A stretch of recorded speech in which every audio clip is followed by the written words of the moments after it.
Hi guys, we are on chapter 91.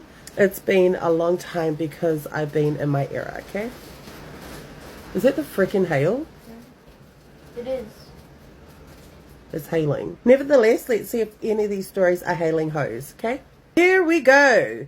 Back in school in year 13, I was at a stage where sneaking out was the go. One night before my ball, I went to meet up with a guy. Let's call him Barney. So me and Barney met up the night before my ball at a park close by. He came in his car. I got into his car and we said our hellos. He asked if I was hungry and I said yes. Hungry for what though? So we went to eat and came back to the park. After we finished eating, he leaned in for a kiss and I didn't hesitate. Oh. Just before he was going to go touchy on me, we hear a knock on the window. He rolled down the window and a guy with a flashlight told me to get out of the car. It was my dad. Girl! My dad had a feeling I had left somewhere because he was calling me to get some stuff for my pre-ball. So he randomly had an instinct I was at the park. I totally believe in this because my dad did the same thing when I was in high school.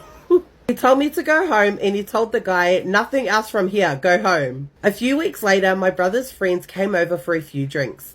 Barney was the first one over and my dad was taking up the rubbish for rubbish day and noticed Barney's car.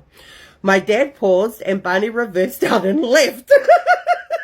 I didn't know he was my brother's close friend as my brother used to stay in Otago for uni.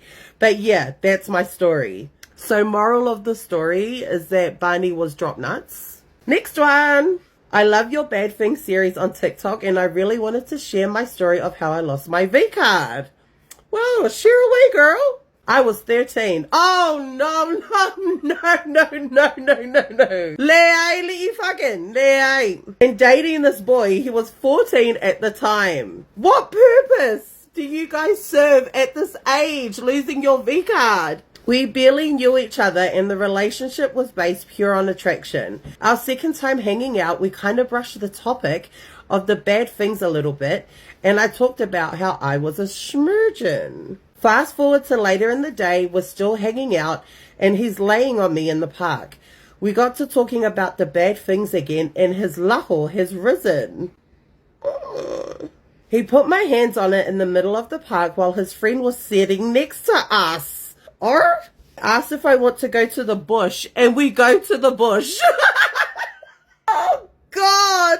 This bush is tiny. Like just enough room for us, and we start doing the bad things. 20 minutes into it, 20 minutes in a bush? I can hear people, but he says to keep going. His friend runs up to tell us there's a mother and her disabled child who can see us doing the bad things from where the kid is playing at the park. Oh my God. Wow. The Lord is watching you. Next one. Okay, so this one is from one of our Whawhawhenua sisters. Back in 2018, I was on my way back to Samoa from a vacation in Melbourne. On my trip back, I had to transit overnight at my auntie's place in Sydney. Let's call her Sari. When I got to Sydney, they were planning a party on that day for one of my cousin's birthday, and it was just Sari and my uncle-in-law. Let's call him Mongo, and their children. During the party, I was given the chance to perform a song for my cousin, cause girl can sing. Okay! During my singing, I saw Mongo had been staring at me the whole time and it was weird. Sari passed out and I needed to go to bed as I had a flight to catch the next day. Not even 5 minutes since I got in the room and guess who came in? Mongo. Mongo came and sat next to me while I was pretending to sleep. He leaned over and kisi my lips while I was still making snoring sounds. How does he kiss your lips when you're snoring? Next thing you know, I kisi him back and we started doing the bad things. Oh Lord! When we were done, I kind of sensed that someone was standing outside the bedroom door and pretended that I was crying while opening the door. And oh my gosh, my cousin who had her birthday party that day was standing outside and I kept on weeping. My cousin pulled her dad out silently to avoid any drama and tried to calm me and told me to forgive her dad. I told her not to say a word to Sari and that I needed to rest for my flight. We both agreed and she took her dad to his bedroom.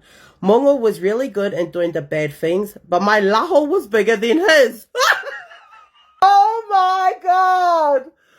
Oh my god. Up until now, I am still in good terms with my cousin, and Sari and Mongo are still together. Well, it looks like we keep our enemies close, but our uncles closer.